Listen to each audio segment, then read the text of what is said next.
আসসালামু আলাইকুম, welcome back to my YouTube channel. আশা করি আপনারা সবাই ভালো আছেন। আজ আমি নতুনদের জন্য খুব সহজে ঘরে থাকা সবজি দিয়ে রাইস কুকারে খিচুড়ি রান্নার রেসিপি শেয়ার করতে চলে এসেছি। এখন আমি একটা গামলার মধ্যে চাল নিয়ে নিচ্ছি 1 পট, এই পটের পরিমাপে, এবং তার সাথে এই পটের পরিমাপেই আমি 1 পট ডাল নিয়ে নিচ্ছি। দেখুন, আমি মুসুরের ডালটা নিয়ে নিচ্ছি, আপনারা আপনাদের পছন্দ মতো এখানে ডাল ব্যবহার করতে পারেন। এখন আমি 2টা আলু নিয়ে নিচ্ছি। দেখুন, আলু 2টাকে আমি ভালোভাবে ছাল ছড়িয়ে নিচ্ছি। আমার আলু 2টা ভালোভাবে ছাল ছড়িয়ে নেওয়া হয়ে গেলে এগুলোকে এখন আমি সাইজ মতো কেটে নিব। দেখুন, আমি সাইজ মতো কেটে নিচ্ছি, আপনারা আপনাদের পছন্দ মতো সাইজ করে কেটে নিতে পারেন। আমি 4 কোনা সাইজ করে কেটে নিলাম 2টা আলুকেই। এখন আমি দিয়ে দিচ্ছি রাইস কুকারে চাল এবং ডাল একসাথে ভালোভাবে পরিষ্কার করে আমি ধুয়ে রেখেছি, সেগুলো আমি দিয়ে দিচ্ছি। দেখুন, আমি দিয়ে দিলাম। এখন আমি এতে দিয়ে দিব এই মগের পরিমাপে 3 মগ পানি। আমি যে কাপ দিয়ে আমি চাল মেপে নিয়েছিলাম সেই কাপের 2 কাপ পানি এখানে 1 মগ হয়।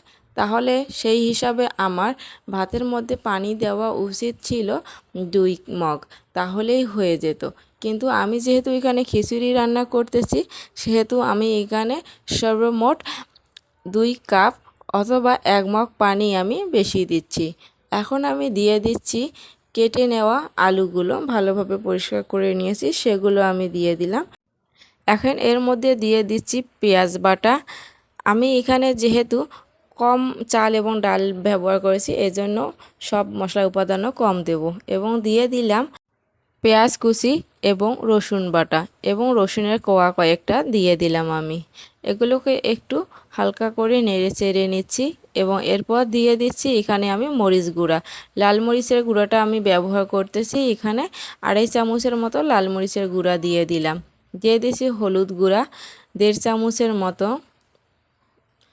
দেখুন, আমি এখানে সব কম কম করে ব্যবহার করতেছি। এবং দিয়ে দিলাম জিরা গুঁড়া।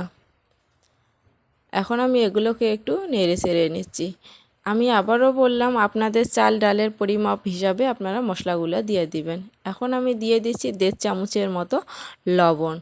একটা তেজপাতা আমি 2 ফালি করে দিয়ে দিলাম, এবং 2 টুকরা ডালচিনি, 3টা লবঙ্গ, এবং একটা ছোট এলাচ, তার সাথে একটা বড় এলাচ। বড় এলাচটাকে আমি 2 ভাগ করে দিয়ে দিচ্ছি। আমি এখন দিয়ে দিব তেল, পরিমাণ মতো সয়াবিন তেল আমি দিয়ে দিচ্ছি। আপনাদের পরিমাণ মতো আপনারা সয়াবিন তেল দিয়ে নেবেন, বা অন্য কোনো তেল। এখন আমি দিয়ে দিচ্ছি 6টা কাঁচামরিচ। সবগুলোকে একটু ভালোভাবে নেড়ে চেড়ে নিচ্ছি।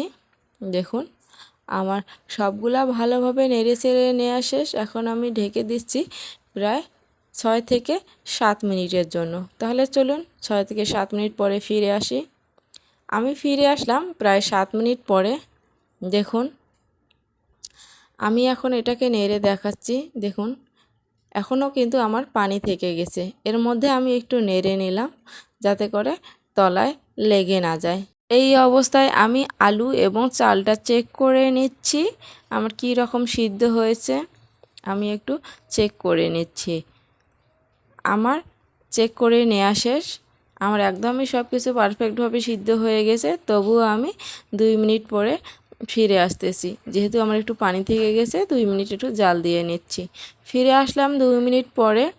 দেখুন, আমি এখন আপনাদের নাড়িয়ে দেখাচ্ছি, অনেকটা কিন্তু পানি টেনে গেছে খিচুড়ি থেকে। আমার নেড়ে চেড়ে নেওয়া শেষ। আমি চুলা বন্ধ করা অবস্থায় এটাকে 2 মিনিটের জন্য একটু ঢেকে দিব। দেখুন, আমি 2 মিনিট পরে ফিরে আসলাম। এটাকে এখন আমি নামিয়ে নিব একটা গামলাতে। আমি এখানে ছোট একটা গামলায় খিচুড়িগুলো নামিয়ে নিচ্ছি। আপনারা দেখতেই পাচ্ছেন অনেকটা পানি শুকিয়ে গেছে কিন্তু খিচুড়ি থেকে আমার। আর খিচুড়িটা এরকম একটু আটালো আটালো খেতেই কিন্তু বেশ মজা লাগে। আর এর সাথে যদি হয় ডিম ভাজি, তাহলে তো কোনো কথাই নেই। আজকে কিন্তু হালকা হালকা করে বৃষ্টি পড়তেছে, আর বৃষ্টির দিনে খিচুড়ির মজাটাই আলাদা। একবার হলেও বানিয়ে খেয়ে দেখবেন। খুব কম সময় এবং খুব সহজে খিচুড়ি বানার রেসিপিটি। এই খিচুড়ির রেসিপিটি একদম নতুনদের জন্য, যারা একদম রান্নাবান্নায় নতুন, কীভাবে খিচুড়ি রান্না করতে হয় সেটাও জানে না। আমি আজকে তাদের জন্য এই রেসিপিটি আপনাদের সামনে তুলে ধরলাম।